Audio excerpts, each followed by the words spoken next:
3:15 sharp, I think. Good afternoon, everybody. Nice to see you here. My name is Anna Lindberg, and I'm the director of SASNet, the Swedish South Asian Studies Network at Lund University. And it's a great pleasure today to have those the speakers that we have here, Professor Doug Miller, and also Helena Thorfinn, or Helena Thorfinn, yes, I'm sorry. Before I introduce you, I would just like to ask you to be kind enough and write your name on this list. And if you don't know anything about SASNet, please take a brochure. And if you know something about SASNet, you might still need it, please. And feel very welcome to this seminar today, and also to our open seminars that we will have in the future. Keep track of them at our web page. That is Lars Eklund, who is sitting there. He is the webmaster, and he updates the web page every day, and you will find a lot of useful information there about research and education and other things about South Asia. So, Doug Miller is a leading expert on workers' rights in the fashion business. Professor from the School of Design at University of Northumbria. Yeah. Very welcome here. We are very eager to listen more to you, and also to hear a little bit more about you from Helena Thorfinn. Helena, who is a Swedish writer, now working at communications. Now she's a communications manager for the Raoul Wallenberg Institute of Human Rights and Humanitarian Law at Lund University. And she has worked as a journalist and a social analyst for Save the Children and for SIDA, the Swedish International Development Corporation Agency in Bangladesh.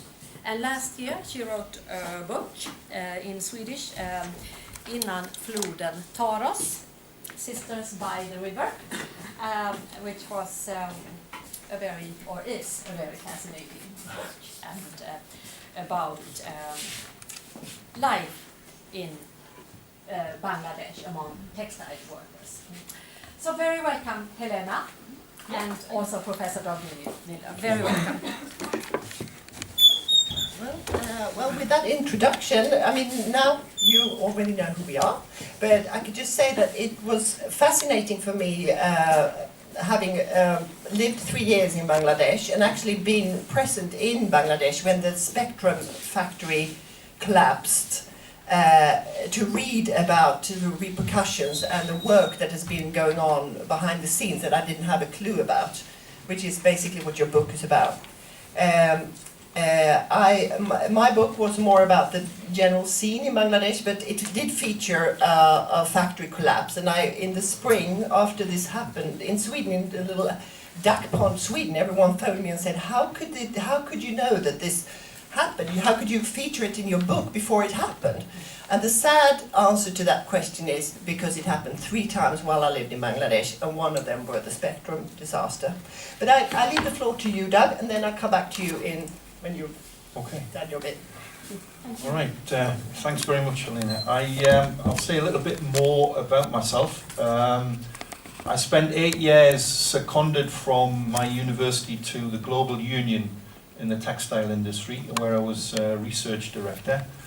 My job was to try and map supply chains, see where the networks were of trade unionists who could come together and hopefully negotiate what have been called international framework agreements on worker rights with major multinationals. In 2008, the money that was funding my post dried up, and I had to return to the university, by which time, largely as a result of the Spectrum collapse, the Spanish company Inditex and the General Secretary of the Global Union I was working for had kind of come together to work on a compensation scheme for the victims of this disaster. And that led in turn to the first international framework agreement in the sector. And one of the things to emerge from that relationship, largely, I have to say, inspired by me, because I was looking at going back to the university and having to teach classical sociological theory to first years after 8 years doing quite practical work in the clothing industry, and I thought, no, this isn't happening. So we created a post in the fashion department, and so for 4 years between 2008 and 2012, I've kind of been working with fashion students in this whole area of, if you like, worker rights and fashion. Retired last year, retired being in inverted commas, because I'm currently advising the Global Union in relation to this horrible disaster that's occurred at Rana Plaza. So what I thought I'd do for maybe 15-20 minutes is just give you a brief background of the industry in Bangladesh, and particularly its position in the global value chain. And some of you may or may not be familiar. Does that mean anything? So I know for some people it won't mean anything, but it might mean something for some of the sociologists here maybe. And there's a concept that is very related to value chain theory, and it's called buyer-driven value chains, and I'll explain what that means in a minute, because it's very relevant to what we're talking about. And then in particular, each country, each national textile and clothing industry has to try and find its way on a path of upward growth and engage in what's called economic upgrading, and it's interesting to kind of explore what that means, particularly in relation to Bangladesh. That gets us, I think, into the health and safety record in the country, and then we'll talk, maybe we'll look at these in stages as we get into what I hope will be a conversation. And please, two things. I come from the north of England. That might not be a problem for you in terms of my accent. If it is, just wave your hand and say, sorry, I did not understand what you said there, and I will try and explain or slow my speech down. And secondly, there may be some technical words or concepts used that you don't quite understand, so again, just wave and tell me, and I'll try my best to explain. All right, this helps me, for me anyway, to try and understand the industry that we're dealing with by looking at the different columns in what's called the value chain. Actually, it's a commodity chain, and we'll talk about value in a moment. So there are various sub-industries, if you like, that are involved in taking raw materials, and we're talking about cotton, we're talking about oil, because petroleum products are used to make such things as polyester, which have to be processed into fabric, and that fabric finds its way into the assembly part of the industry, where actually the garments are made, and that's where, let's be honest, most of the attention is placed, the whole sweatshop problem, although of course there are things we could look at, and indeed we do look at, in the whole fair trade movement, back down the chain, or we should really say back up the train. This is upstream, that's downstream, the nearer you get to the market. Then from the assembly part of the chain, you have these export networks. Now, Bangladesh is a case in point here. It is full of what we might call trading companies, buying houses, supply chain management companies. There are some big multinationals that will say to a retailer, you have an interesting kind of design you want to bring to market. Let us find the factories where you can get that manufactured, and we will do the rest. We will see to it that it will get to the market. And the marketplace exists, of course, of the big retailers, and we know that our own, your own high street has some big names on it, but increasingly, and I suspect it might be a feature here as well, I know back in the UK, the big supermarkets have now got their own clothing ranges, and they've tried to kind of muscle in at the value end of what we would call the marketplace in terms of fashion. And of course, the whole thing is linked by logistics. Okay, and if you kind of want to follow this up, the guy to kind of have a look at these readings is Gary Gireffi. Now the work he did was on trying to map out what he called global commodity chain, and he was looking at different products. And subsequently, work has been done on what's called the value chain. And again, maybe the best way to try and describe this is if you take the price of a garment and you slice it up in terms of who gets what, roughly that curve is an attempt to try and show you across this global industry or across the parts of the industry where the real value is. In other words, who's making the most money, right? And the most money is obviously being made at the retail end. But the brand owners, the rent they take off, and the least money is being made at the bottom end, particularly in assembly. And that's a whole other kind of lecture we could do. It's fair to say, and we have to say this, that fabric, if you look at the manufacturing cost, when there's a kind of price negotiation about a garment, the most expensive part, the highest value part of the cost is the fabric, not the labour, the fabric, and that's kind of true for most garments. All right, now some key facts about Bangladesh for you. Initially, when Bangladesh started off on this path of development through manufacturing, as indeed a number of other countries have done that never had a tradition in this industry, and that's not true of Bangladesh as formerly as part of India. But when the industry started, it was very much what you would call a CMT country, and there are a number of these. And what CMT means is cut, make and trim, where the fabric comes into the factory, or it's into the country, into the factory. It will be cut out into bundles. They'd lay the cloth in great big piles.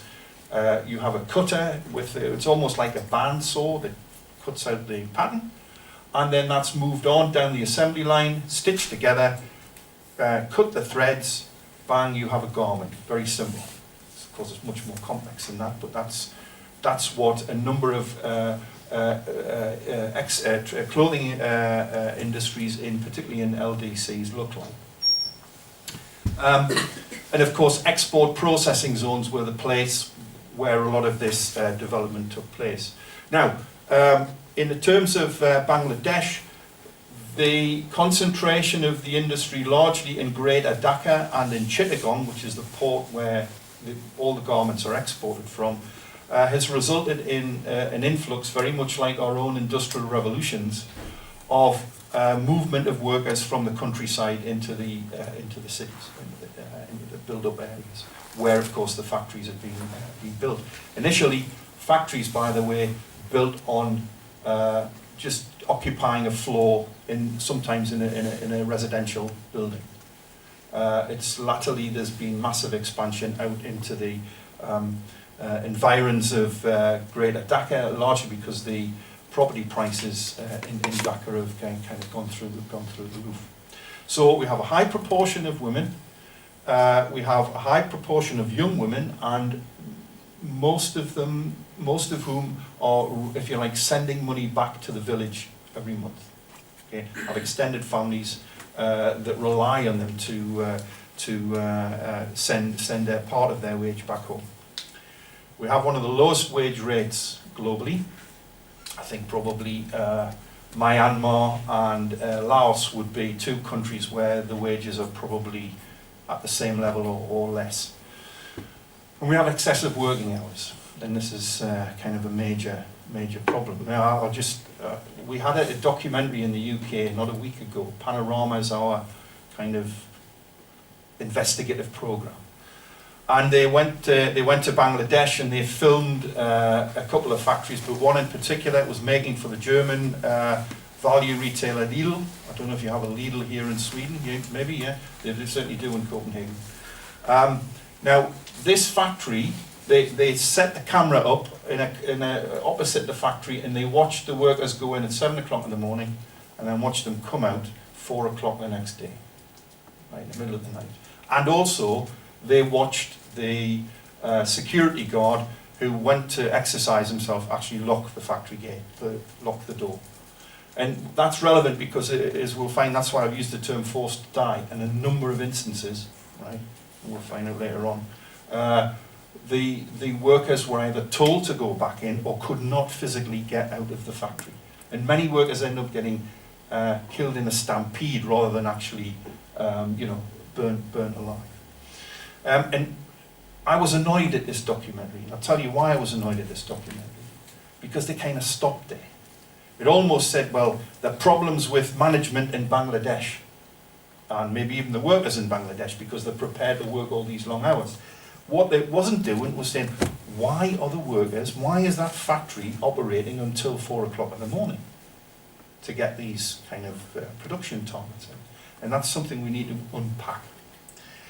There's a large number of factories, and there's a high degree of what's called subcontracting, and I don't know how much people are familiar with this, but let me just put this out to you, because it's I asked this question of the business students in Denmark, and I'll ask the same question, and we'll get into a little bit of a conversation. A buyer from, say, a Swedish retailer or a British retailer or whoever, buying t-shirts, will come to Bangladesh and will say 1 year, okay, we'll give you $1.50 per t-shirt. And the next year they'll come and say, you know what, we're kind of really struggling back home, profitability's down, costs are up, we want a t-shirt for $1.40. But in return for that, we're prepared to kind of increase the order, let's say from 500,000 to, let's call it 750,000 units. Right? So now I ask you the question, if you were a manager in Bangladesh, how would you manage that? You either say no, can't do it, in which case you've lost the order and you might never get the order from that retailer again, and it goes to somebody else elsewhere in the industry. Let's say you're going to keep the order, right? You want to do this. How would you manage that? First starter for 10, as we say in quizzes back home. Yeah. Well, you build 4 more floors on your factory and employ 3,000 more girls. One way to go. You can. The only thing about that is that interest rates are really high in Bangladesh on construction, but it's a way. That's the way to go if everybody's kind of coming to you and wanting your product. Yeah, that's what you do. Yeah. You make your workers work longer hours. Exactly. You make your workers work longer hours. You may or may not pay them an overtime rate, depending kind of where you are in the sector. And that's the kind of thing that's not being explained in these documentaries. What's another thing you can do? Yeah. You give sub-order to other small factories. Right. And this is a fundamental problem in Bangladesh. You subcontract to a factory where you know you can get it done for that price, maybe even less than that, and then you earn a bit. Okay. So if it's less than cost, you can actually make a bit of profit on a deal that you personally can't actually do. Now, why is that important? Because, and I'll tell you, when the Spectrum factory collapsed, not one of the buyers who were in there knew that they were in there. Not one. Similarly with Rana Plaza, where there's 28 buyers have been identified from labels found. Only 9 turned up to a meeting in Geneva 2 weeks ago. A number of them saying, well, we weren't in there, or a number of them saying, well, we were in there, but we were in there 2 years ago, and therefore, thank you, it's not our problem. Okay, and it's something we need to kind of discuss. So, very quickly, what do you do as a country like Bangladesh to kind of reposition yourself in this value chain where predominantly most of your factories are right at the bottom of that value curve? How do you make more money out of this? In the value chain literature, they talk about economic upgrading, where you kind of need to move that way because the curve's going up there, or you kind of move that way. You go upstream or downstream. They call it backward or forward linkage, in an effort to reposition yourself on the value chain. Now that has been happening in Bangladesh in a number of different ways. Firstly, you functionally upgrade. That's a technical term, don't worry about it. Basically what it means is, if I have just you know, if I have a factory where basically it's full of sewing machines and some cutting tables, I need to functionally upgrade, and if the money is in fabric, well, why don't I try and make fabric? Now, we have to make a distinction here, and this is technical stuff about the textile industry, between woven and non-woven. Woven fabric, you've probably seen pictures of these enormous weaving sheds, and they are big, and they require a lot of capital investment, and that's not a path, a road that Bangladesh, correct me if I'm wrong, has gone down. They have spinning, because they need the yarn, the thread for the whole clothing industry. But what they have done, and this is interesting, they've invested in non-wovens, which is knitwear. So a lot of the products that you're probably wearing now, t-shirts, sweatshirts like that, are made from tubular jersey. And you invest in what's called a circular knitting machine, which is like a big drum with some kind of arms that you loop the thread in. Actually amazing things. But you know, we could have a fabric facility in this room. And if it was producing round the clock, I would then have the fabric, and I can retain that part of the value. So I've functionally upgraded, changed what I'm doing from just assembling to actually making the fabric. The other thing I can do is I upgrade my process. In other words, I look at what's happening on the assembly line, and I have to change that. I re-engineer it so that it's going to be moving a lot more quickly. I might have to even take some workers out to become much more efficient. So there's a lot of productivity initiatives. The GIZ, which is it's a kind of company for international development, has invested a lot in that. I've already mentioned it's partly functional upgrading, but you can kind of think about upgrading your product. Generally, t-shirts, as we know, are low value.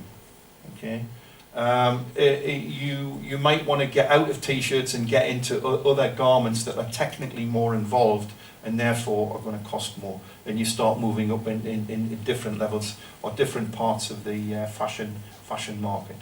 The other thing you can do, and that's what some entrepreneurs have done in Bangladesh, is they just move out of the chain altogether. They chain upgrade, they get into computing or property management or whatever it is. And they've kind of had enough of, there's no money to be made. The other thing that's been happening in Bangladesh is they've looked to south-south exporting to new markets, particularly in Latin America. And one of the other factors that's impinged on the Bangladesh market is trading rules. And in particular, the Everything But Arms initiative that's come through from the European Union, which supports less developed countries and therefore doesn't apply tariffs on imports coming in from Bangladesh, unlike the United States. And that explains, for example, knitwear, how it's like shot up and largely going to EU countries rather than the US. Now, what does that mean? And you mentioned it exactly, Helena, before. An enormous expansion during this period in factories. When I was doing research for this book, I came across a statistic from the president of the Knitwear Manufacturers Association, and I think this would have been around about 2005-06, and he was saying we've got factories being opened every month, one a month. Okay. Now, in order to climb onto this bandwagon, and the expansion has largely been in knitwear, right? You need to get you need to get the other floors up and running, or you need to start building. And basically, building starts before planning is approved. That's a kind of what happens in Bangladesh. And that, in the case of Spectrum and in the case of Rana Plaza, neither owners had planning approval before they began to even build, let alone build up on what was really only allowed at 5 levels instead of 8. Right, I'm going on to health and safety now, but what I'll do, I'll pause there and invite questions, and maybe Helena, if you want to kind of come in at this point as well, but I can say one person wants to. Yeah, is it true that an engineer deemed the whole building unstable the day before the collapse of the Rana Plaza? Yes, the crack appeared. and the bank and the office on the lower floors, well, they were all evacuated, and the banks and the bank workers and the office workers stayed away, but the clothing workers were sent back in. Okay, yeah, because that's what I heard, that the Yeah. like owners of, like, for instance, Primark and H&M and stuff, they claim that they're not the ones who told the workers to go back inside the building. It was the people who had the subcontracts or whatever.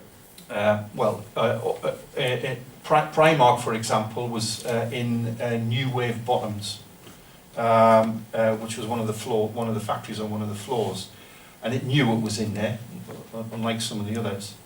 And it's probably true. They would, if Primark staff had been there, they probably would not have forced those workers back in. But I come back to this point: why are the local managers doing it, and does that necessarily exonerate Primark? But there is also another piece of truth here, which is that if you don't go into the factory as a garment worker, you lose 3 days' wage.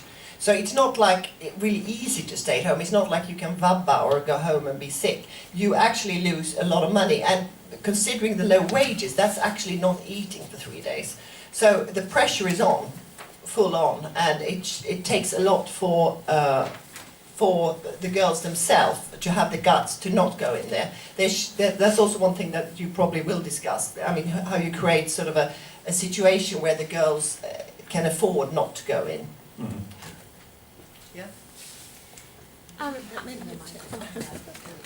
Well, I think you can hear me. But, are you familiar, are either of you familiar with the Fair Labor Association? I'm assuming. Yeah. So I know that H&M is a member of the Fair Labor Association, but I know that not. They have factories in 3 different countries, but I know only one of the countries is really certified. I can't remember. Cambodia would be another H&M sourcing country. But I guess my point is, if this is happening, if H&M is really enthusiastic about being part of something like the Fair Labor Association, but there's a disconnect between their efforts and then what's actually happening at all of the factories, which of course is hard to control when it's such a large number of factories. How can these larger corporations here really try to improve things in these other parts of the world? It seems like so difficult. They're already making this first step to have these standards that the Fair Labor Association has, and then if it's not really working, I don't know. I don't know if that's good question. But can we park that until later, because there is something we can important talk question. about. It's really not a question. I only wanted to comment on the previous questioner. As to subcontracting and responsibility, in Norway, for example, if you make a deal in construction, let's say some city buys something from a construction company, the main contractor is, in this case the city, is responsible for the whole chain. So even if the main company subcontracts to various manufacturers, you have a responsibility under the penalty of heavy fines.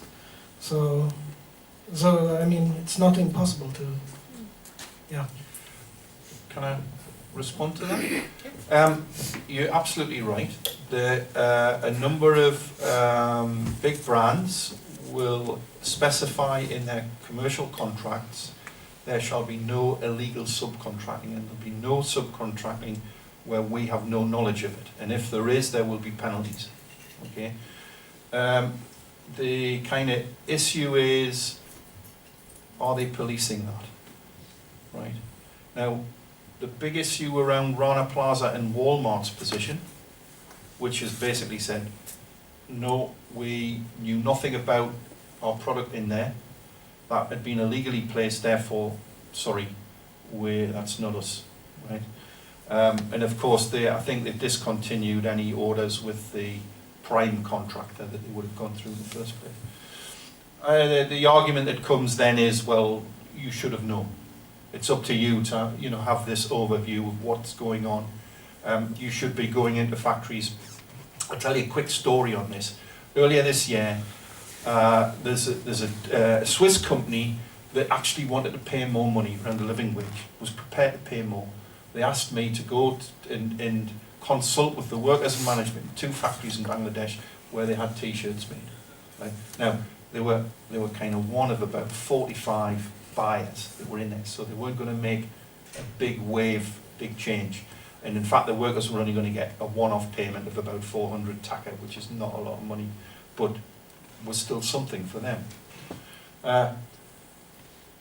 Both the management and the workers said, yeah, great idea, we want everybody in the factory to have it, signed a memorandum of understanding. Then the verification coordinators from the Fair it's like the Fair Labour only in Netherlands, then were running an audit on the factory at that time. Couldn't find the product, it had been subcontracted, despite the memorandum of understanding. So, you know, you kind of, I mean, at least they were policing that, and I think that's a whole area that needs to be stepped up.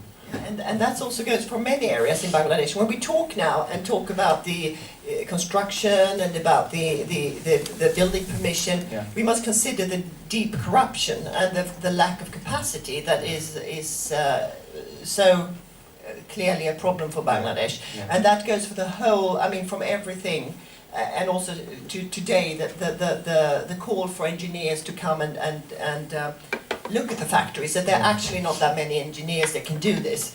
So that's a major issue. Yeah, I think somebody else had their hand up somewhere. Is it? No? Okay. Oh, yeah.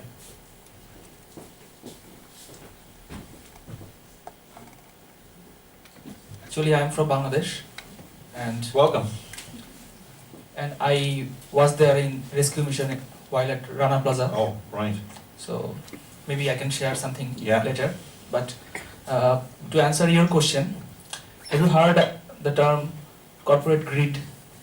Well, yeah, of course, yes. Corporate greed, yeah. Okay. So the thing is that about the subcontract, do you really think that the Primark or the H&M, they don't know that there has been subcontract? No. Most of the time they know. How? I have many friends, they are working on garment sector as quality control or supervisor. Actually, they are working on behalf of the buyers. So they know that there has been subcontract. But thing is that in this world, only this is the Bangladesh or the China, they can produce the lowest cost. They can provide you in the lowest cost.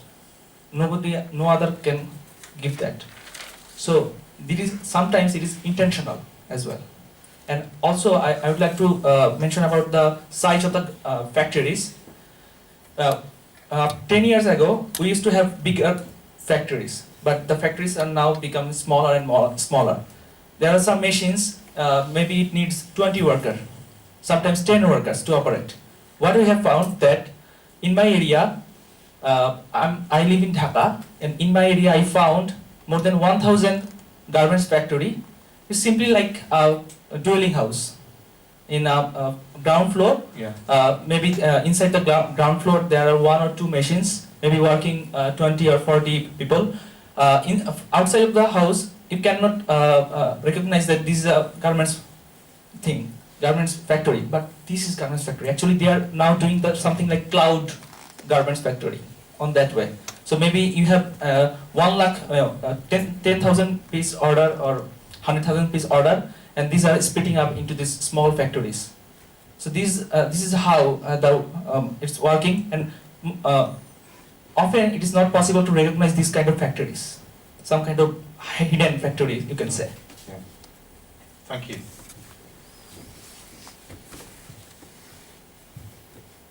Okay, maybe we should kind of move on to the human cost of this, and just following on from corporate greed. I mean, we can have a whole discussion about the issue of living wage and basic needs not being met and excessive overtime. I don't really want to get into that, but I just want to take you through some of the official records on health and safety, and I'm sure you will, our friend from Bangladesh will tell us that the unofficial number of accidents is much, much higher. When I was doing work for this book, and I just went back to 1990, there was virtually, on average, although we can see some years were worse than others, but a disaster a year. And the fatalities were serious enough. But the factory inspectorate is woefully understaffed. The worst disaster up until that point had been Chowdhury Knitwears in 2000. And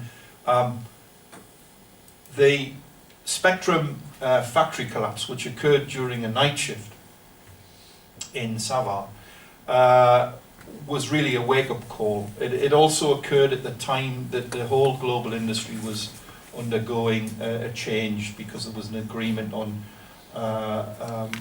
textiles and clothing, which was phasing out quotas. It's too technical a story to get into.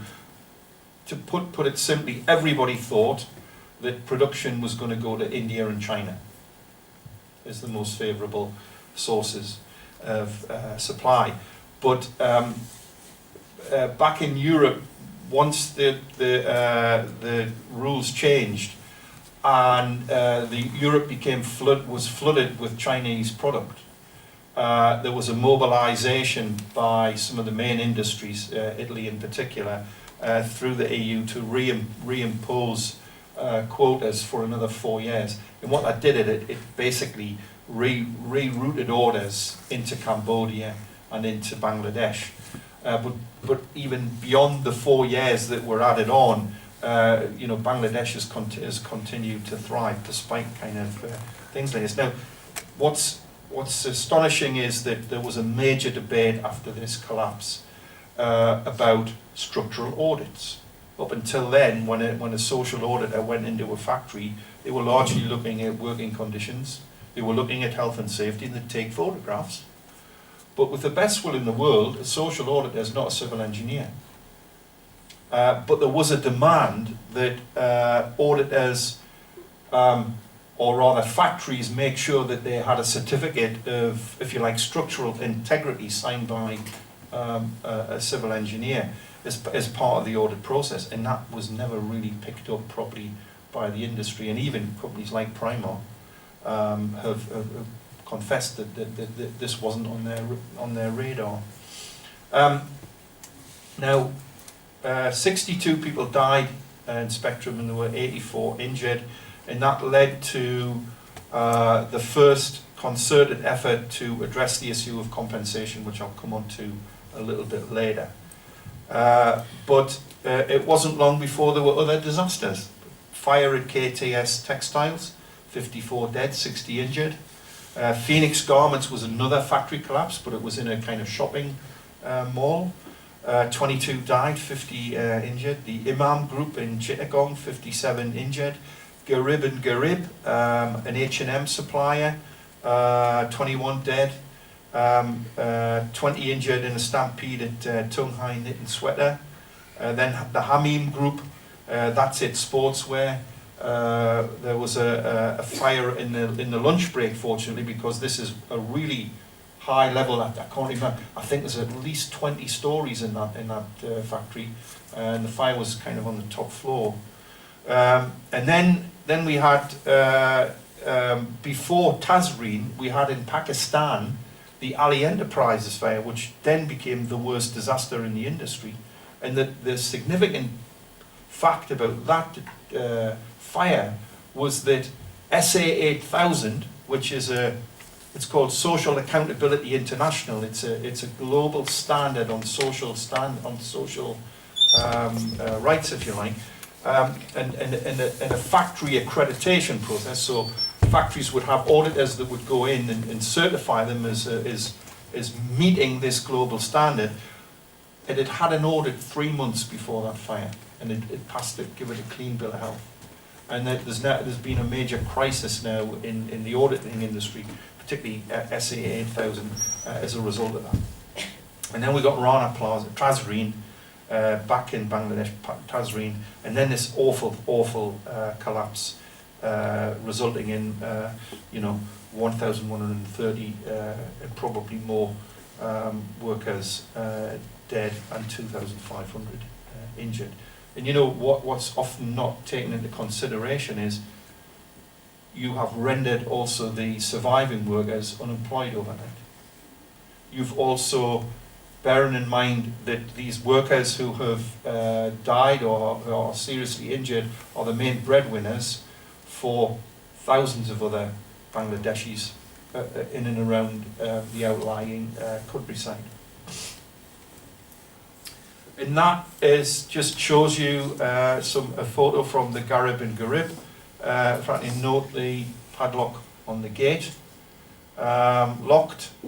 There's the Hamim fire.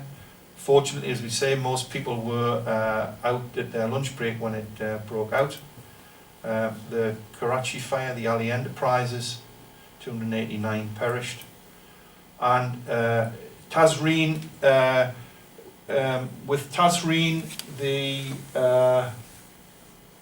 smoke, the fire broke out and the smoke was billowing up from below, and the workers said to the management, what's going on, we want to get out, and they were sent back up by the management. Again, we have to ask the questions, what's driving this? And the similar thing happened, I think somebody posed the question about Rana Plaza. The crack emerged the day before. I guess it probably emerged earlier than that, to be honest. It depends often very much on the kind of trigger in the factory and where the weakness is. But the workers were sent back in. So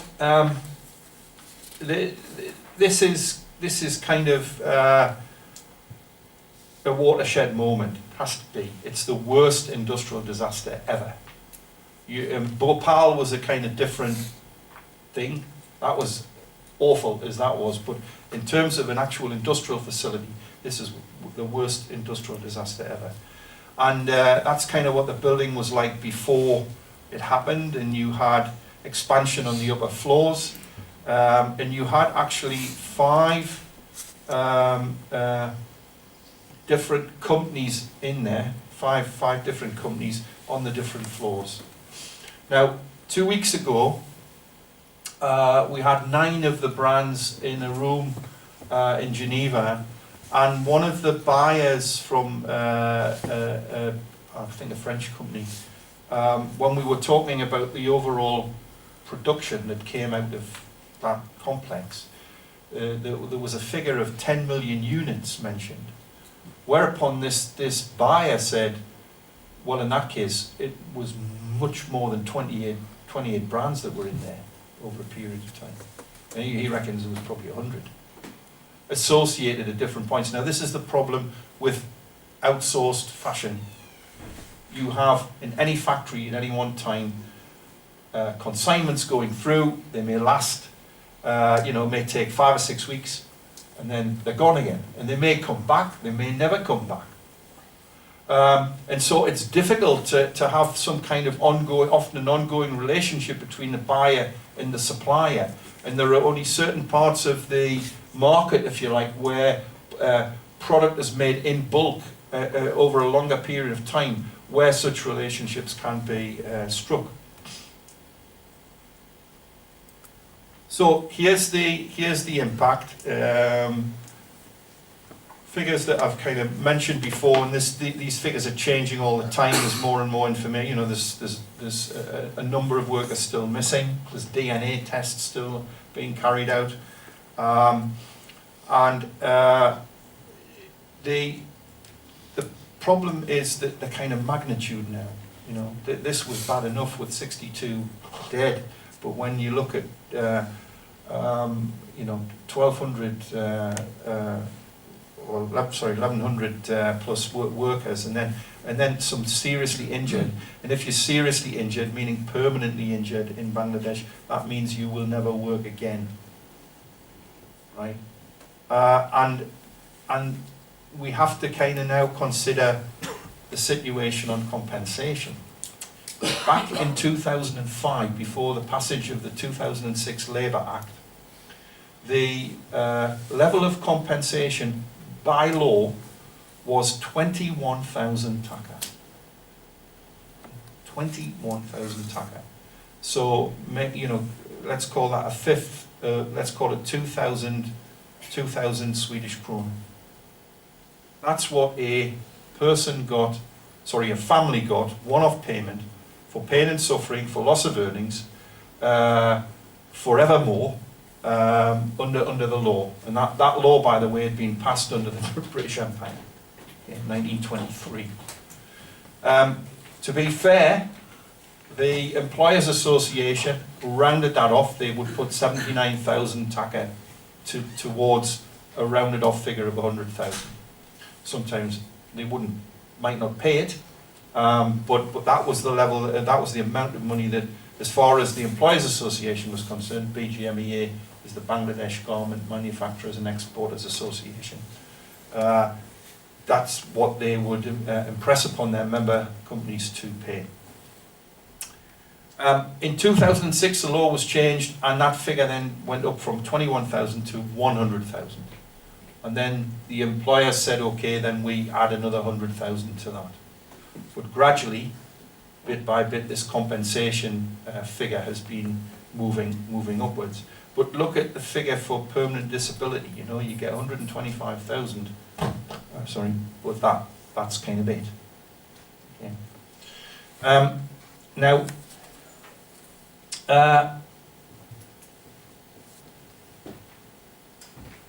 let's kind of pause at this point and think about compensation and responsibility.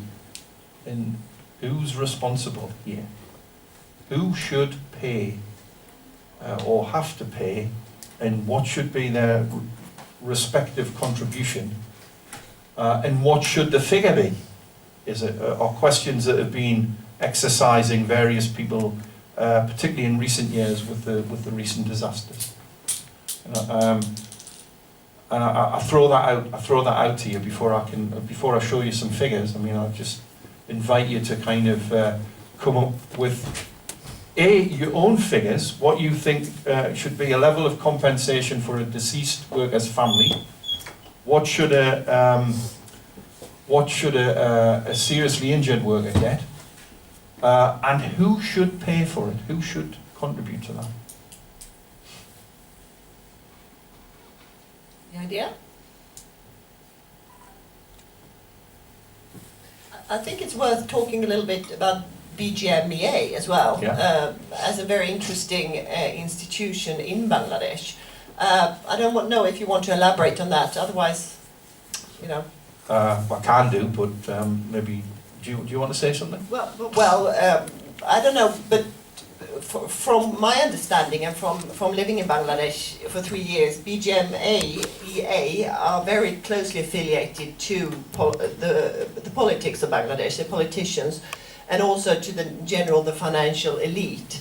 So they're not the best of guys, let's put it that way. Or would you agree with me?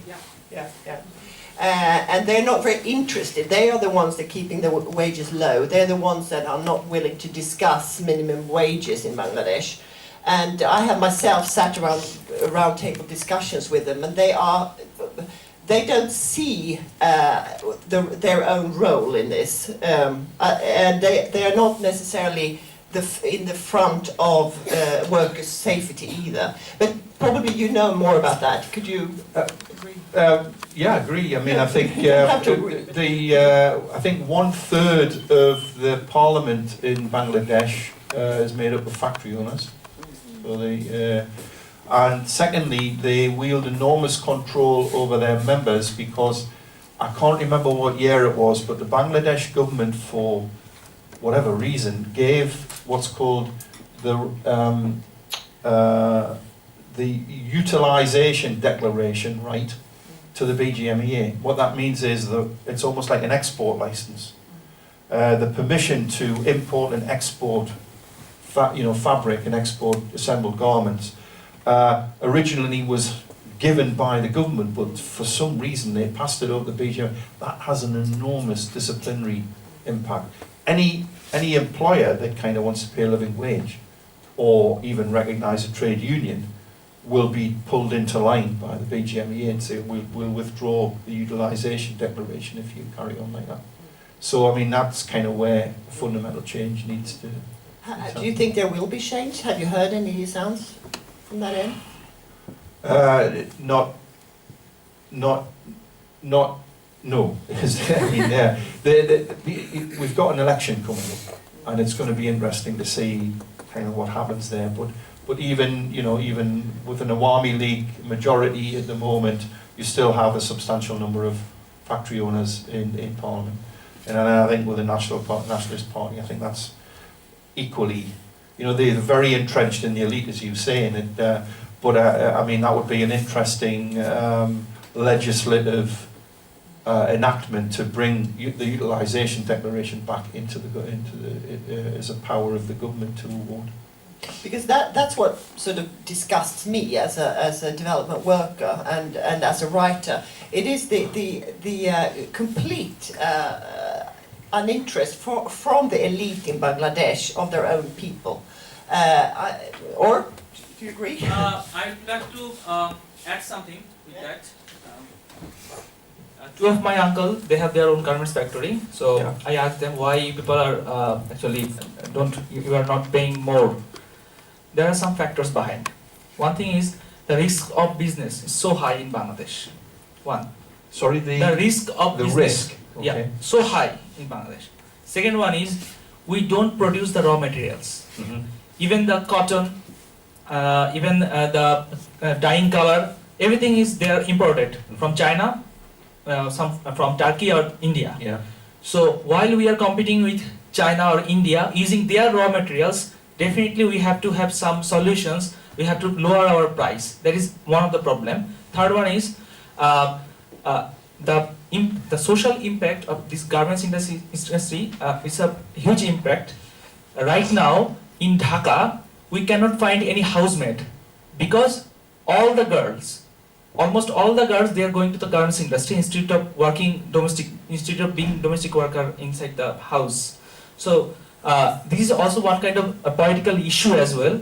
A member of the parliament, he will give more opportunity to the people of his own electoral area. So these kind of things also works. So these are complicated things. It is not the greed as well. It is also some kind of instability of this sector, and also the global corporate greed works as well. So I would like to put the burden equally on the governments, the BGMEA and the international buyer as well. It is not. It will not be correct to put all the burden to the BGMEA. I think it will not be correct. No, you're Well, right. But yeah. they often get off lightly, and the blame is put mostly on the international buyers. But you are right that it's not an easy business. But on the other hand, the profits are enormous as well. So there's also risk mitigation that could be done. I think we're at the point there. Yeah. Should I wait? My main CSR experience comes from the American clothing company Patagonia. Okay. Do you know it? Yeah. Yeah. So their leaders of that company actually wanted the factories that they use to have a better wage. They really want to implement this whole living Mhm. wage thing, and so I wanted to say that they actually couldn't do that because of the same reasons that other companies are trying to get the wages down. So there's some legal issues with saying, oh, can we make this standard thing that we want to pay, even though it's higher? There's some legal issues because most of the time people are trying to bring it down and pay as little as possible. So there's challenges from companies, Western, American and European companies that are trying to do good things. Yeah. And then the other question I had was if the companies themselves could be a source of motivation for the factory owners or managers, whatever, to implement higher wages. If they're saying maybe we only want to work with you if you're going to do, I don't know if that's possible, but Because you know, here we have where the consumers have a lot of power. We want to buy this, we don't want to buy this, and companies change. So maybe if, I don't know. If, Yeah, there is some issues there that it'd be interesting to hear what you say about wanting to pay higher wages. It's not that easy for some reason. Thank you. I'm also from Bangladesh, and I'm listening what he's saying. Most of his facts are real, and I don't think that BGMEA should pay. You are right that they're very elite and very powerful organization in Bangladesh, but we are talking about transnational corporations. I mean, like when BP's accident happened in Gulf of Mexico, America was so powerful that they say that you must pay for damage. But for Bangladesh, it's very poor countries. They just cannot say that you have to do it. That big corporations, they go in Bangladesh or other countries. So we don't have any international law for transnational or multinational companies. When they go for other countries, how do you sue them? Because you cannot sue them because companies like H&M, Swedish company, they're registered in Sweden. And Zara is a Spanish company. They are registered in Spain, or Walmart in USA. So by law, they are obligated in their own country. It's like it's registered in Sweden, so Swedish law can sue them. Bangladeshi law cannot sue them because there is no international law. So all these big companies, now they are talking about they should have an international law for big companies. So I think it's not only BGMEA or Bangladeshi garments factories, it should be international corporations like Swedish company or American company. They should also provide compensations. Yeah, I'm sure you have reflections on Well, that. I don't, but the Industrial, the global union, the Clean Clothes Campaign and the Worker Rights Consortium have worked with the unions in Bangladesh to come up with a proposal for compensation and a proposal for the distribution. And this is it. Total amount, nearly $75 million to cover the appropriate compensation for all the families of the deceased and the injured. To break that down in terms of what that would mean per worker, it's 5,000 taka times 25 years service, okay, plus 6.25% year-on-year inflation. It's a complicated calculation, but that's kind of what the figure comes out at for the injured workers and the deceased workers. And that the injured is all subject to medical assessments. But look at the percent, look at how they see who should pay what. And we shouldn't forget the owner, by the way. And the High Court has ruled that his asset should now be, they call it frozen, but actually it's unfrozen so that they can get at it to add to the compensation claim. So it's 18% BGMEA, 9% government, 28% owner, and 45% from the brands. But here's the thing, right? We often talk about lack of solidarity amongst workers.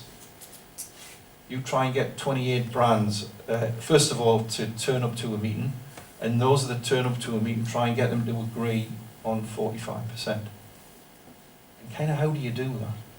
We had major problems. I mean, we weren't in the room, we were sent out the room when the ILO tried to get the 9 brands who had turned up to kind of address this question. And what they really wanted them to do, because they know that retailers have different levels of profitability. Some are like big earners, some not so big. So I think they were trying to have some kind of categorization of contribution.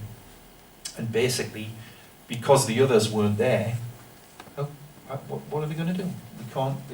So what happened was, and I mean this is already kind of circulating, and it's an interesting development, that of all companies, Primark have actually opened bank accounts, have registered 3,300 Rana Plaza workers, have opened bank accounts for them and have already paid them 3 months' salary, and they're going to pay another 3 months.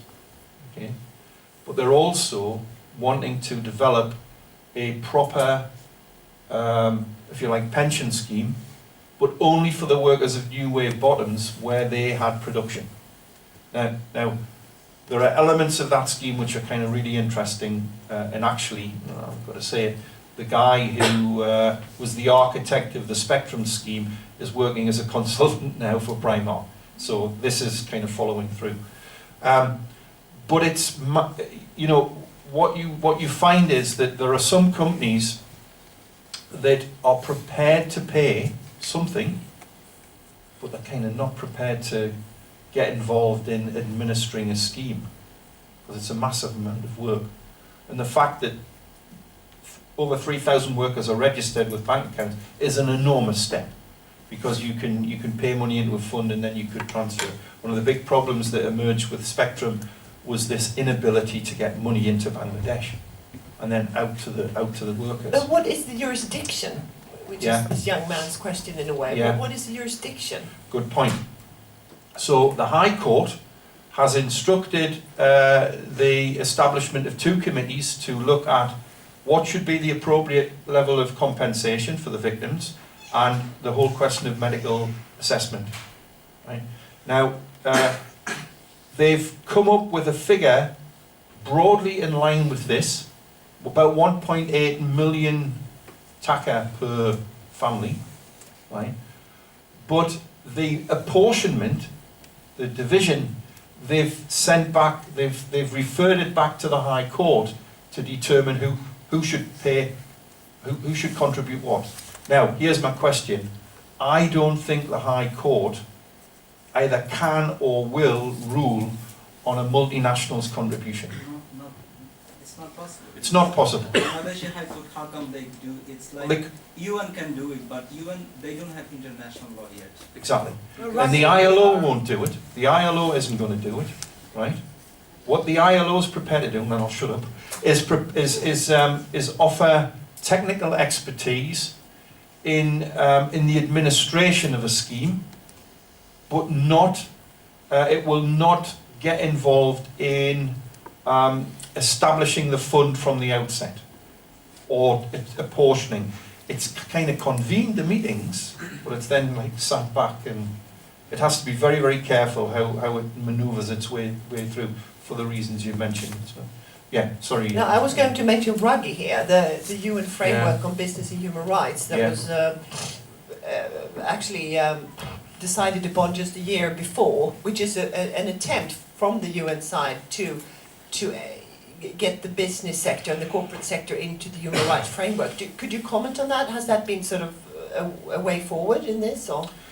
Well, the Ruggie principles in the remind me again. There's 3. There's protect, respect, and remedy. And remedy is kind of the most important in this case.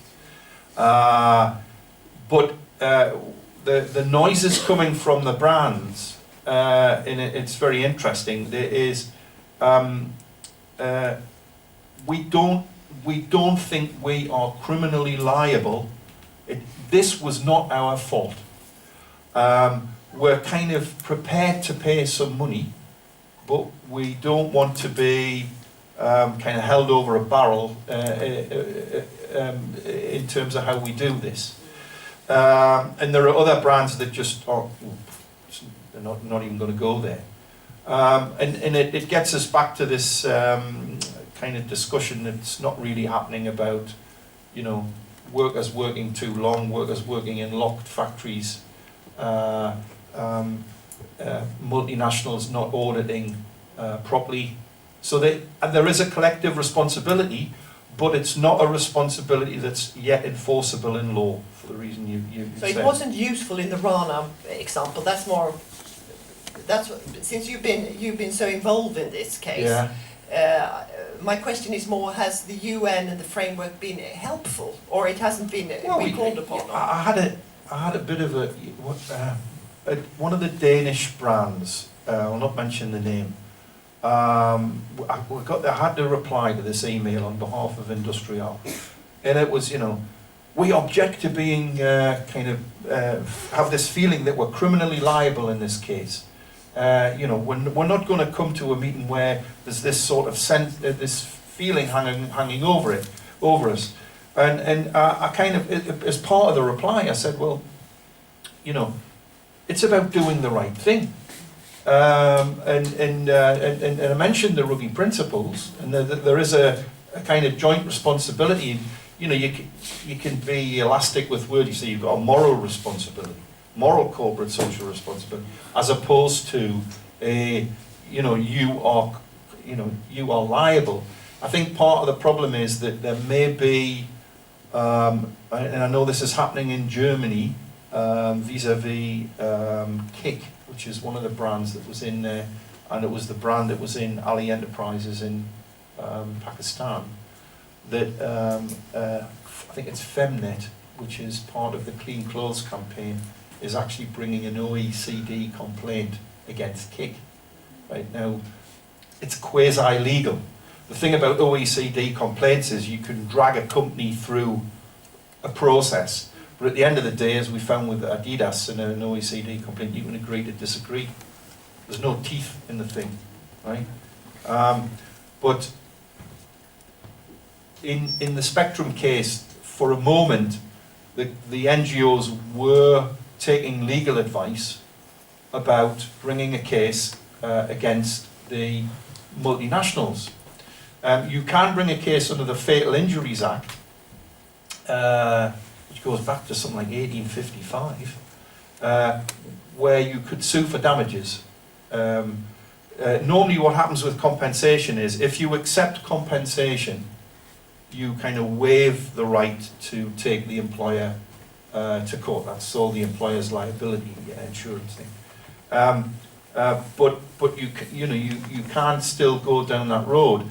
But let's face it, if you do it in relation to multinationals, there's major issues around jurisdiction. And you would have to establish, you can just see it now, the lawyers acting on behalf of 28 brands are going to say, well, we weren't there when it happened, so sorry. Or there might be and then the argument shifts to, well, but you were there in 2011 or 12. What were you doing to ensure the structural safety of this building?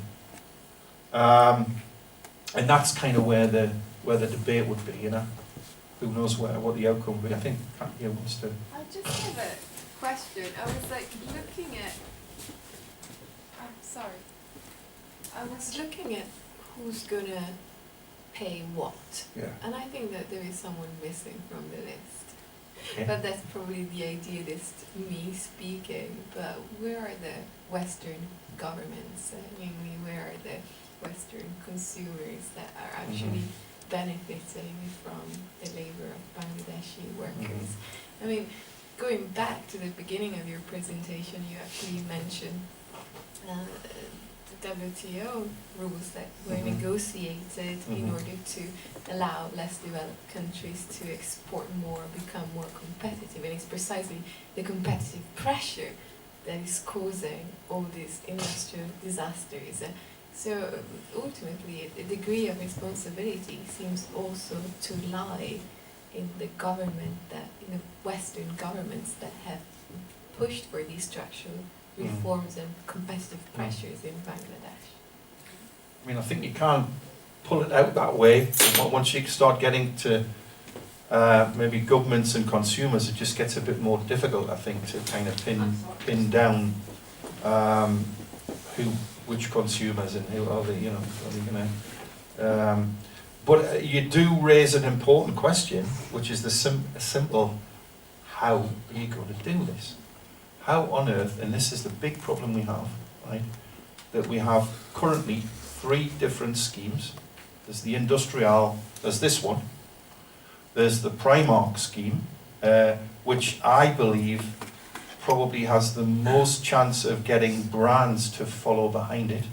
Whereas I think this is kind of, the 45% is pissed off, pardon my English, is kind of pissed off the brands, and some of them are kind of, and then just recently, the compensation committee in Bangladesh has come up with a set of figures, not a million miles away from this, by the way, but they've instructed the High Court to come up with this, who has to pay. But you see, the complicating factor is, we're almost 6 months down the line, and there's a lot of money gone into Bangladesh. There's a lot of money being paid by the government.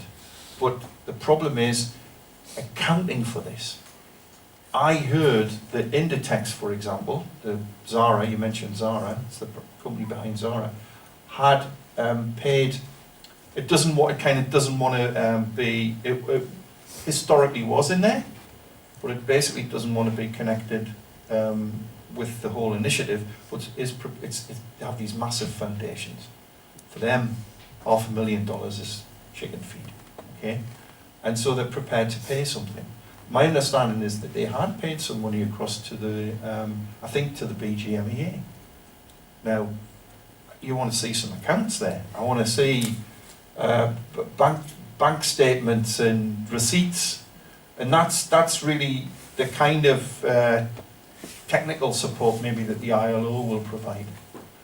Just yesterday, and I'm still waiting to get the email, the kind of director of the Danish ETI, Ethical Trade Initiative, showed me this email. It went to about, I think, 8 pages of contributions that have been made from all over the world to some fund to support the victims. And it's quite a substantial figure at the bottom, but I think it's taka rather than dollars, right? And I'm hoping still that I'm going to get this, because it's a really important part of the mix. But it's like, you know, it's just this jigsaw puzzle that suddenly, and it needs a proper authority, because, and this is where we've come to now. I think we've got to a point where we need a sustainable social welfare system in Bangladesh for workers, which doesn't exist. And so it's very easy, I would say, to set up a claims processing authority, an office where you would go. It's very easy, I would say, to have an oversight committee to check all the bank accounts and receipts and what have you. The hard bit is, where's the money going to come from to go into the fund? Not this money we're talking about here, which some amount will be ultimately found that may get us hopefully somewhere near that figure. Might be less, might be more, don't know. But rest assured there will be more accidents in Bangladesh. But there's something else which has emerged from Rana of a proactive nature, which I'll talk about a little bit later. But heaven forbid, in the event of future accidents, you don't want to be in this situation, which is it's a mess. It's a complete mess from an accounting point of view. And also, you're going to have buyers who are going to say, weren't there, didn't know about the fact that it had been subcontracted. Anyway, we're prepared to pay this, and that's it. Out of our sense of moral responsibility, we'll dip into the foundation we have to. And meanwhile, I'll finish with this little anecdote. I'm very friendly with the CSR manager of Inditex in Bangladesh, because of my post. I had to work closely with him when we were writing the book. When Rana happened, he came up with this brainwave. He said, there are 4 mobile phone companies in Bangladesh, correct me if I'm wrong. How many mobile phone users are there in Bangladesh? He reckoned maybe 10 million? Maybe? He said, what if each mobile phone company levied 1 taka per phone user?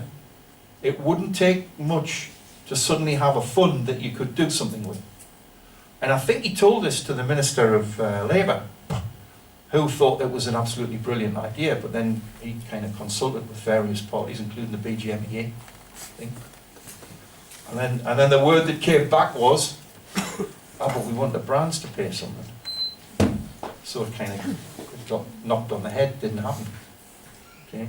And so there's this dependent, there is a recognition, and it's a valid recognition because of the price that has been paid for garments in Bangladesh.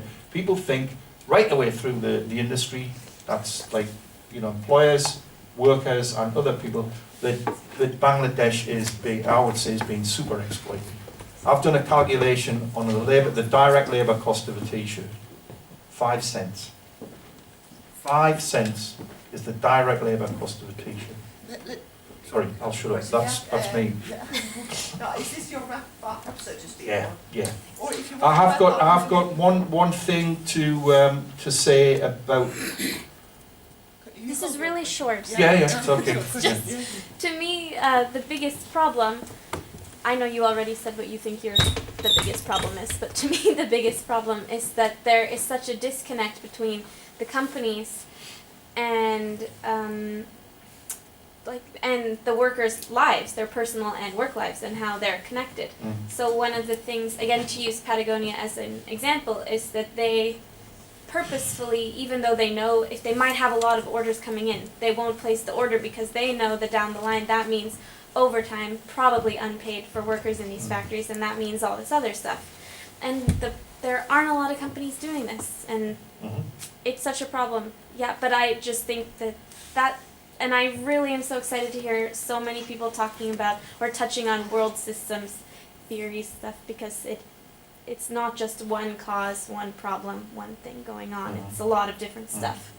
So I'm really excited. Sorry, I wanted to come back on the point you were making about Patagonia before in relation to wanting to move things up, but other companies, no. The thing that's dragging, and this is true of the whole industry, and I've been to Fair Labour Association meetings, and at the beginning of every Fair Labour Association meeting, the lawyer stands up and reminds everybody about antitrust law, which basically means that companies are not allowed to talk about cost or price amongst each other. And for that reason, they always keep bringing this up as a way of stifling discussion between companies about addressing a living wage. What we're trying to do at the moment is move the debate on this to get a serious discussion about antitrust, or we call it in European law, competition law. And I do think that it's time to change that. In fact, in the United States, and we haven't even talked about this yet, collective agreements were always exempt from antitrust law. Because what's a collective agreement? It's an attempt to take wages out of competition by agreeing on rates of pay for large groups of workers. Ideally, sectorally is what you need in Bangladesh. Not a minimum wage declaration that we'll get in maybe 2 weeks' time or whatever. That will probably, I reckon, is going to be, I don't know what you think, 5,000 maybe? Yeah? If the employers are saying 3,600, that's why you've got riots. The unions and the Centre for Policy Dialogue are saying about 8,000, 1,100. The question I think is hovering over us all here, and the question that comes back and back again is there anything we can do to support the garment girls? And should we, I mean, you hear about the brands, they're not turning up, they're not showing any kind of high moral. Should we boycott certain brands? What's your take on that? I'm no big fan of boycotts unless there's a clear instruction come through from the workers at a factory that's what they want to see happen, because you're just going to harm them doing that. Having said that, ultimately, what are companies worried about in terms of adverse publicity? It is two things. Either consumers are going to go and buy product elsewhere because there's an adverse image going out about them, or ethical investors in those companies are going to kind of turn away. So there is that kind of threat around where the market will be affected by negative publicly, and therefore that's why the NGOs, and I've got to say this, I mean, I spent 8 years in a global union, where the real change was caused by journalists and NGOs, by stories emerging, and then obviously the unions would get in there and use that space to get some change, because basically it's a very, very poorly organised industry. For a whole period we had no dialogue whatsoever with the big brands. It's changed now, largely through multi-stakeholder initiatives. And the point that Rana has, there's been a major development as a result of Rana that changes the picture of the sector in Bangladesh, the sector globally, and it has a potential impact for industry worldwide, which is, and let me just jump to this, sorry, oh, no, back, that. It's the Building and Safety Accord, which has been signed between 2 global unions and 90 global brands. They have to fund a whole credible factory inspection program. They have to engage in remediation of whatever faults are found. They have to train worker representatives to form safety committees. There's a it's a legally binding complaints process, and built into it is transparency and reporting. That's absolutely unprecedented. Okay, it's not really up and running yet. It's taken a good while to. They've just appointed an executive director in Bangladesh and an executive director in Amsterdam to kind of liaise with the brands. But there's a substantial amount of money come in there. Typically, though, Gap and Walmart said, no, we're not having this. It's legally binding. We don't like that idea. So they've gone off and formed their own, largely US thing. And the crazy thing is that they're nearly all in the same factories. So you've got this overlapping duplication that's not necessary. There's also a national action plan in Bangladesh that the ILO is backing. So there's kind of, and this potentially, and it gets us into other areas to do with hours, to do with wages, that if you have a framework within which some of the biggest brands in the world and in the industry are coming together, then it's what can you do with that in other areas, not just around safety measures, but around compensation and around pay. I think there's a...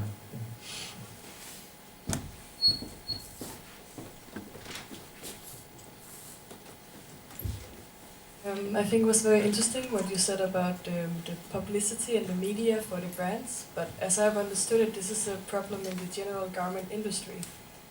So it's very difficult to, you can give bad medias for some brands, but as it is a issue in the whole industry, I don't see how that's a solid solution in a way. What about somehow adding more alternatives on the market for consumers, because then you would also have to change the whole consumerism as it is today, because people will spend money, and if they don't know where to spend their money in a sustainable way or in a fair trade way, then what's all of this marketing and all of this putting pressure on the big brands will not work, as I see it. So I think we also need to create more alternatives, fair trade alternatives. Good point. There is like a niche, I would still call it a niche ethical fashion market. It's growing. There are new, I'm always getting emails that we have in the UK a thing called the Ethical Fashion Forum, and pretty much on a daily basis I get yet another company that's kind of joined and doing this and doing that. As far as sustainable fashion is concerned, it's much easier, I would say, to demonstrate that your product has been made in a sustainable way. Okay, so for example, fair trade certified cotton. Okay, there's a whole accreditation system. There's the GOTS, the whole cotton initiative from Germany now.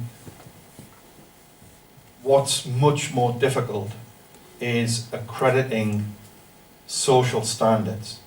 You know, it's like you can test the quality, you can test a few things, and this shirt I'm wearing, what's a bit difficult even through a label is to say, can I really be sure that in that whole supply chain that resulted in this shirt, that the workers were not mistreated? And there's the worry I have with, because ultimately that leads you to a kind of labelling system. And we have that already. I mean, there's loads of labels on garments now. It's almost like you need a degree in this. And factory certification leading to labels is by and large being done business to business. But you talk to, certainly if you talk to multi-stakeholder initiatives, like the Fair Labour Association, even Fair Wear. Well, Fair Wear's come under pressure by its members to have a label on the, you know, what the Fair Wear's position is, all that label is telling people is that they're working hard at a process, and it's not a guarantee that the working conditions behind those garments are absolutely brilliant. Because a lot of Fair Wear members source from Bangladesh, for example. Yeah. Thank you. You haven't talked much about gender and the fact that these workers are women. I mean, of course it's a hypothetical question whether it would have been a difference if it was mainly male workers working there. But I'm thinking about these women who perhaps sometimes not even by the trade unions are viewed upon as true workers, even though they are actually, you mentioned earlier, main breadwinners. A hypothetical question. Would they have got a greater support from, for example, unions, ILO, the government, etc., if they were men? Right. It's not a hypothetical question. In fact, Spectrum, the majority of workers who died in Spectrum were male, and there is a gender dimension to that, not just because they were male, but because sweater production is largely male dominated. It's piecework, it's fairly physical, but I would argue no more physical than kind of operating a handloom, but it's where the money can be made. The big gender dimension with Spectrum, and it will be around also with Rana, because actually I have got the not with me unfortunately, the gender breakdown of the victims, but particularly those male victims who were married. We get into a whole other ball game about what rights do the beneficiaries have, because then Muslim family law can kind of be applied to determine who shall get whatever pension has been, or whatever amount of compensation has been determined. When this one was developed, it was developed largely under European gender equity principles, right? So if you were a widow, you were going to get full entitlement. But very soon there were local disputes because the families were, you know, the heads of the largely male heads of the household was saying, hang on a minute, you know, there's a considerable family here dependent on this, in you're taking all the money, and it had happened that some of the widows then went off and remarried, taking the money with them, and that's an issue. On the other hand, we know that some of the widows who received substantial checks probably were victims of violence to get that money off them, and one of the features of the Primark scheme, because this became a major preoccupation of Javier Chercoles, who's the CSR director, or was then, is that he's really worried about the vulnerability of female beneficiaries. And so he's trying to come up with a means of distributing compensation that's much more in tune with Muslim family law, but then an additional kind of initiative largely provided through women's NGOs to support widows, either with refuges or you know, financial training, and probably even additional amounts of money through the back door to kind of address that.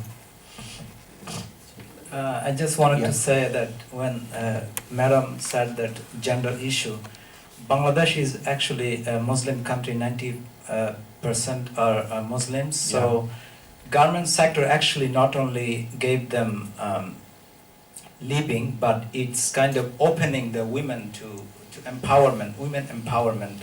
So I would like to request, when you're researching, I would like to request you that you Western people, please don't leave Bangladesh, because now you have these issues. I know I am not defending my country. They have a lot of corruptions, mismanagement, and yet it's opportunities for women in Bangladesh.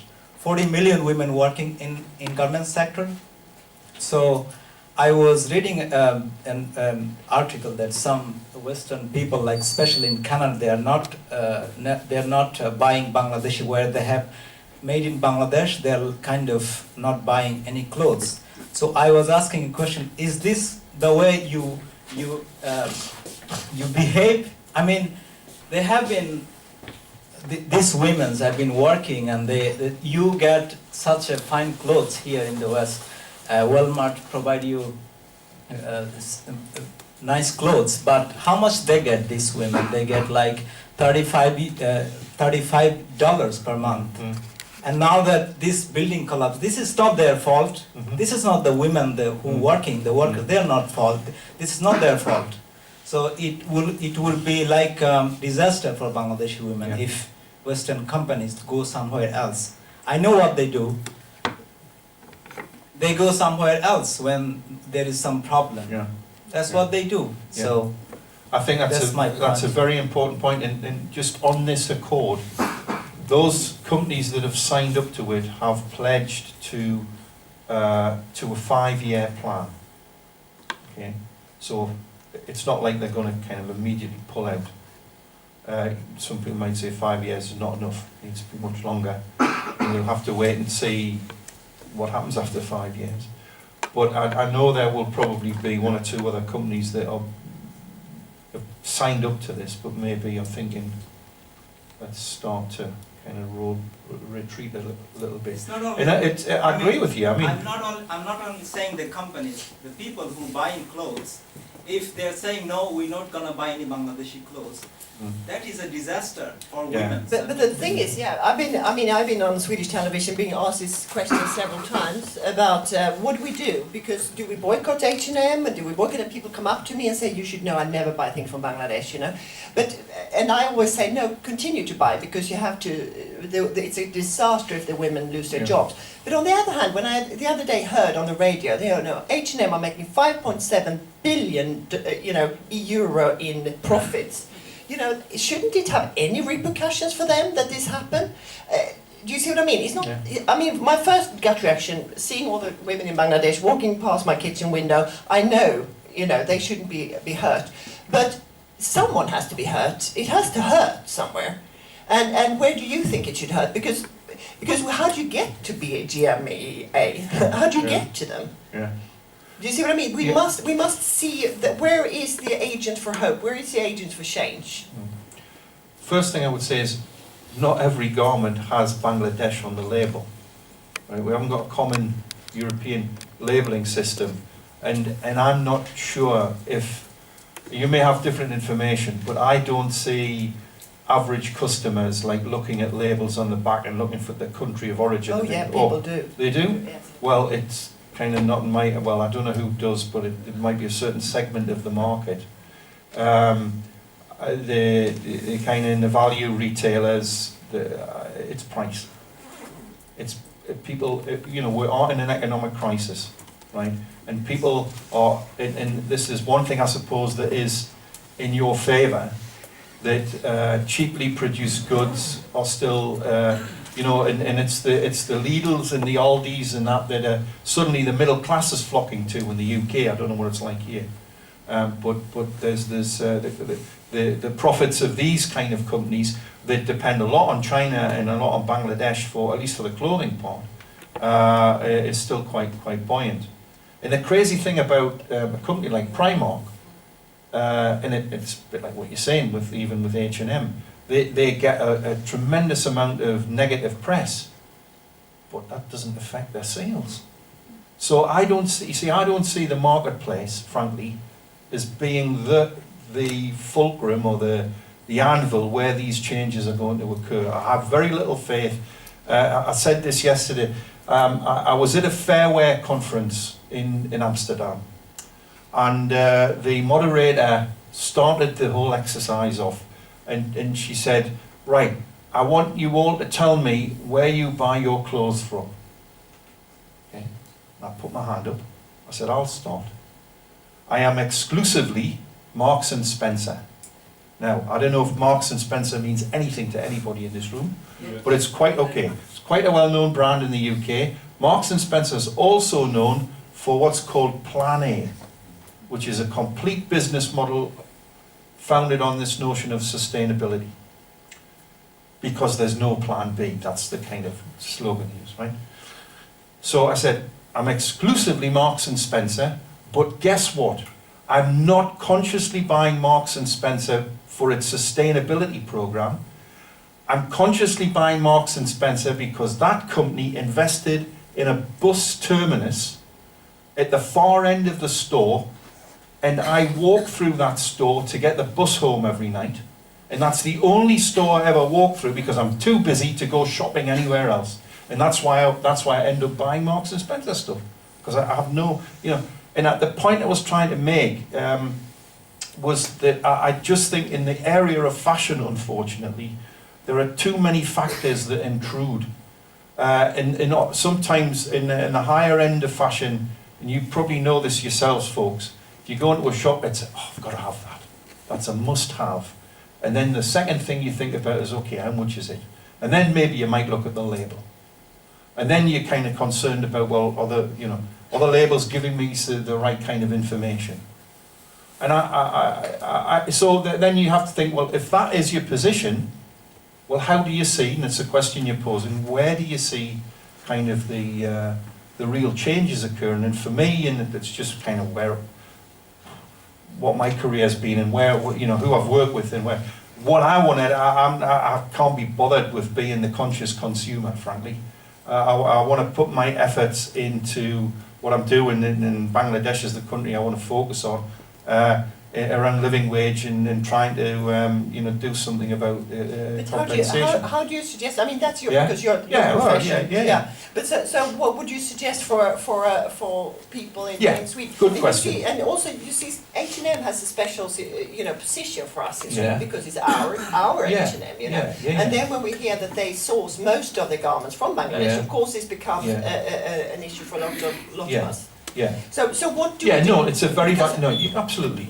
Then the issue is if you look, by all means be a questioning consumer.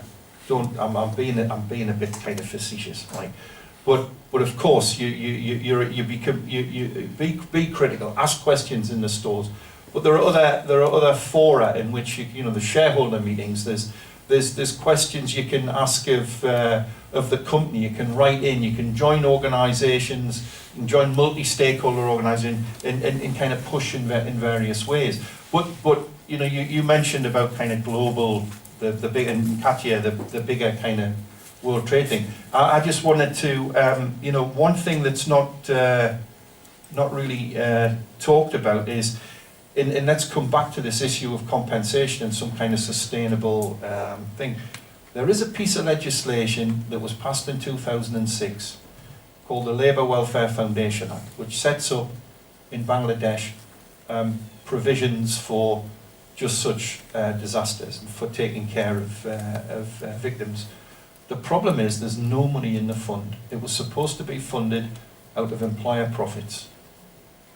There's one thing that H&M, for example, you could demand of H&M, and they say this, that they expect through their code of conduct that the countries that they supply from should apply the law and that their suppliers should follow the law. And no supplier, to my knowledge, please correct me if I'm wrong, has honoured this legislation, excuse me, and is paying 5% of their profits into a fund. It's not happening. Was that Mohammed Yunus' idea? Because he No, had that's some that's idea. that's the other. That's another one. Yeah, It's that kind was of the bottom one I'm going to come to. The other way forward. So that's one thing, right? That's one way forward. The other thing is there needs to be a proper employer's liability insurance where employers are paying a premium into a fund that will cover such eventualities like this. The third one, which is a bit more radical, but it's where we tackle the corporate greed position. You know, we try and we impose a tax, and it just can be small. Mohammed Yunus is calling for 5 cents, and he's, by the way, it's his living wage kind of proposal, and what he's saying is that if they did that, then a company would be entitled to put on a garment a happy worker label.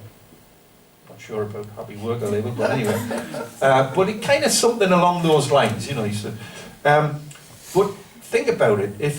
And this is the problem that you know, take any factory, a good number of brands have probably passed through it at some point. And so it becomes a much more collective, fluid situation in which everybody is responsible. So if every brand was paying for every garment that it was sourcing from, one tacker into a fund. Now the big question is, and you've mentioned corruption, we need oversight of a fund like that. I mean, it could go into a government fund, and because you don't have a social welfare system in Bangladesh, and you badly need one, and that would be the basis for it. If you were to use it for wages, then there's the issue of suddenly the government becomes the paymaster in the private money, and that's kind of difficult. You'd have to kind of, but of course the one tacker could go into the BGMEA, and then you could have a sectoral bargaining fund. But you're already pulling your face. Close down BGME. Yeah, do something you're already pulling your face because you know what the BGME is like. So, another question Yeah. about, since we have to run up soon, Yeah. is how do we, or some people say that this, you have to imagine all these factories in Bangladesh, for you who haven't been there, it's not, it's a massive country, it's lots of people, it's a lot of garment factories.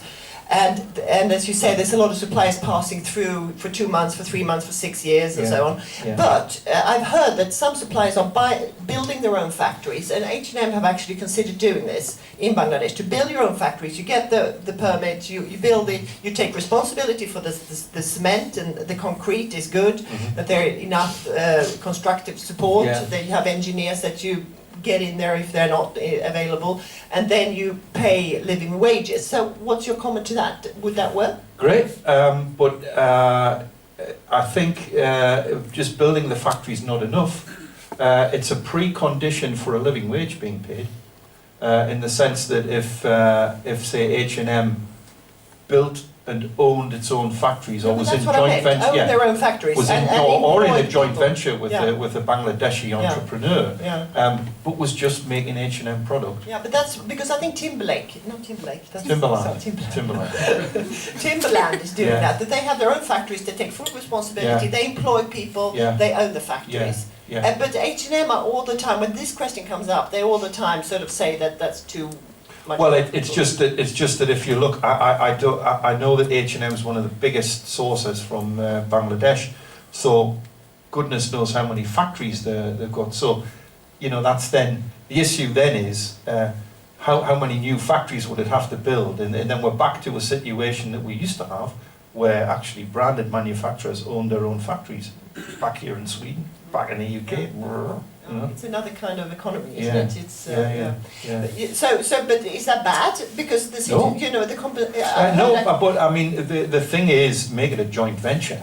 You know, you engage with the Bangladesh industry and the workers in a proper way. I mean, that's a precondition. But what I would say is that there are examples of you know, buyer-owned factories that aren't necessarily any better than South Korea are doing that a lot, aren't they? I don't know. I know there's a UK. But I mean, for H&M, if you see it from the H&M's point of view, would be that you suddenly could answer questions, because you know, maybe they don't want to answer questions, but suddenly you could be in a position where you could answer exactly how much do we pay people, what's the compensation if anything happens. We have daycare centres, their health insurances, blah, blah, blah. Yeah. So I mean, they would have a lot of sort of goodwill to gain. Yeah. It would be my take on it. But, I think that's a very good idea. And what it gets round is, my understanding is H&M went to one of the suppliers once and said,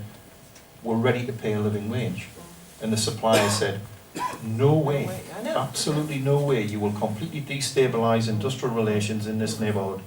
But that's what my friends who are working with this closely at Swedwatch are saying, that they would, that the BGMA are putting the lid on. They're not interested in that. So actually what you pointed out here somewhere was that Patagonia or whatever actually do offer that there has been meetings with BGMA from the suppliers and saying, look, why don't we increase wages with 30% or 40%? But they're not interested, and they can't do it alone. That's what they say, but I don't know what's true in this, or what's just, strategies to avoid. It's strategies to avoid, I think. Yeah, it's a lot of strategies around. Yeah. Just a few remarks. We have some buyer-owned industries, but those are not garments. Actually, those are sportswear like Nike. Okay. Like Youngwon, it's a very big company from South Korea. Yeah. So, but the problem is most of them are in EPZ, export processing zone. Yeah. And they don't allow in the EPZ area. We have different law, and the trade unions are not allowed. No. So the thing is that if the buyer started to set up their factories inside the EPZ, that will be another problem because they don't allow trade unions. Yeah. So while suggesting this one, please make sure that they allow the trade unions to run the trade unions as well. This is also important. Yeah, because there's a tradition in Bangladesh of having domestically owned industry, and it's only the export processing zones where you have, foreign-owned companies. I just must point out a sad thing for those of you not familiar with Bangladesh, that trade unions are not exactly what trade unions are in Europe. That's a sad story as well. Yeah. All other can of worms. What? All other can of worms. I just want to finish on one more slide. If you may have one or two other things to say. This is the BGMA headquarters in Dhaka, okay. And in April last year, the High Court ordered its demolition. Why? Because it had been illegally built on a lake, right? And of course, the BGMA have managed to resist and appealed, and it's kind of still there.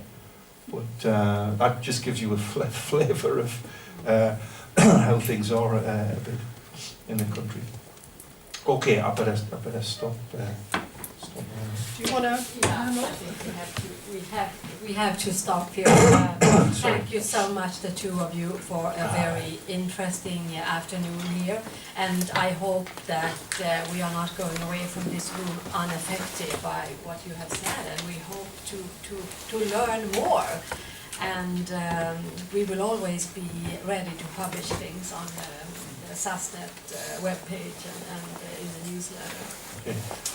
Speaking of publications, one quick plug. I brought a couple of just a few copies left of the book that's available for 100 SEK. And it gives you, I think, if you want to understand the whole compensation debate at the moment and where it might go, I think quite apart from the inside story of some of these things, you might find it useful. And I think you've got your book to plug as well, haven't you? Yeah. No, I have a few books. Yeah. So this is my book. You can find it at Academy Bookhandel or here. Okay. Thank you so much.